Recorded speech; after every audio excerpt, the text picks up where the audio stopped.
అడ్డు వచ్చిన వాళ్ళందరినీ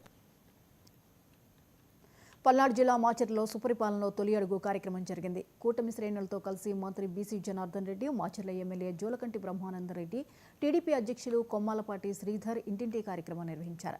తర్వాత 2 కోట్ల రూపాయలతో నిర్మించిన రహదారులను మంత్రి జనార్దన్ రెడ్డి ప్రారంభించారు. కూటమి పాలనలో అభివృద్ధి, సంక్షేమం సమపాళ్లలో నడుస్తున్నాయని చెప్పారు. పిన్నెల్లి సోదరులు చేసిన పాపాలే వాళ్లను వెంటాడుతున్నాయని మంత్రి విమర్శించారు. తప్పుడు హామీలతో జగన్ అన్ని వర్గాలను మోసం చేశారని, జగన్కు దమ్ముంటే 5 ఏళ్ల పాలనపై చర్చకు రావాలని సవాల్ చేశారు.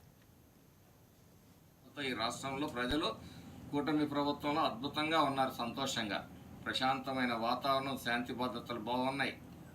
కాబట్టి ఒక వాతావరణం సృష్టించాలి. ఏం మోసం చేశాం? మీకు వైసీపీ నాయకులకు ఒకటే చెప్తాం, మీకు ధైర్యం ఉంటే మా నాయకులు వస్తారు, ఒక వేదిక మీద కూర్చుంటారు, మీ బండారం మొత్తం అసెంబ్లీలో వైట్ పేపర్స్ రూపంలో ప్రకటించడం జరిగింది. దీన్ని తప్పు అని చెప్పేసి మీరు ఎవరైనా మాట్లాడారా ఈరోజు వరకు? మీకు ధైర్యం ఉంటే చర్చకు రండి, బహిరంగ చర్చించడానికి మా నాయకులు సిద్ధంగా ఉన్నారు. అలా కాకుండా కులాల మధ్య, మతాల మధ్య, ప్రాంతాల మధ్య చిచ్చు పెట్టాల, రాజకీయ పబ్బం గడుపుకోవాలి, ఇదే ఆలోచనతోటి ఈ రాష్ట్రాన్ని రావణ కాష్టం చేయాల. అప్పుడు మాత్రం ఈ రక్త పిపాసికి ఆనందం, ఈ రాబందులకి ఆనందం, శవాలు ఎక్కడుంటాయా ఎప్పుడు ఎదురు చూసే నీచమైన బుద్ధి, నీచమైన సంస్కృతి. నువ్వు అమ్మఒడి అని చెప్పేసి 2 బిడ్డలకి ఇస్తామని చెప్పి తల్లుల్ని మోసం చేసిన వ్యక్తి నువ్వు కదా. మద్యపాన నిషేధం చేస్తానని చెప్పేసి మరి మద్యపానం నిషేధం చేయకుండా మద్యం రేట్లు పెంచి ప్రజల రక్తాన్ని తాగినోడివి నువ్వు కదా.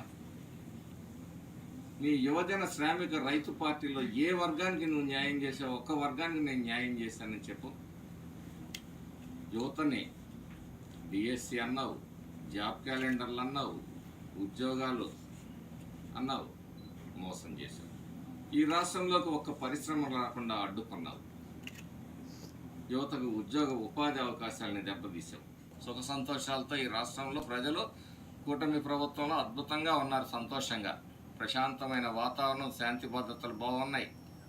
కాబట్టి మళ్ళీ ఈరోజు ఏదో పగటి వేసేగాళ్ళ లెక్క మాట్లాడుతూ ఉన్నారు.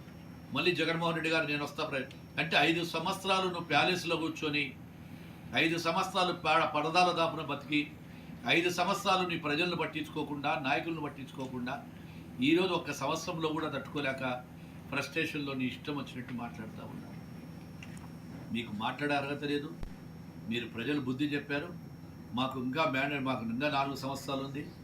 ఈరోజు గ్రామీణ వ్యవస్థను, పంచాయతీరాజ్ వ్యవస్థను నిర్వీర్యం చేశారు వాళ్ళు. ఈరోజు ఏ గ్రామానికి వెళ్ళినా 10 లక్షలు మొదలుకొని 50 లక్షల వరకు సీసీ రోడ్లు వేస్తాము. ఎక్కడికి పోయినా కూడా బ్రహ్మరథంగా మాకు పోతున్నాయి రోడ్లు, మళ్ళీ వస్తున్నాయి, కలలాడుతుంది. తాగునీటి సమస్య లేకుండా చేస్తూ ఉన్నాం. పోలవరాన్ని పక్కన పెడితే పోలవరాన్ని పరిగెత్తిస్తున్నాం. అమరావతిని అట్టకెక్కిస్తే ఈరోజు అమరావతిని పరుగులు పెట్టిస్తూ ఉన్నాం.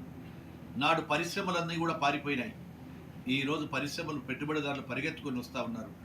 నిన్ననే క్యాబినెట్లో 76,000 కోట్లు. అత్తాకోడళ్ల మధ్య ఇందిరమ్మ ఇళ్ల పథకం పంచాయతీ పెట్టింది. సంస్థ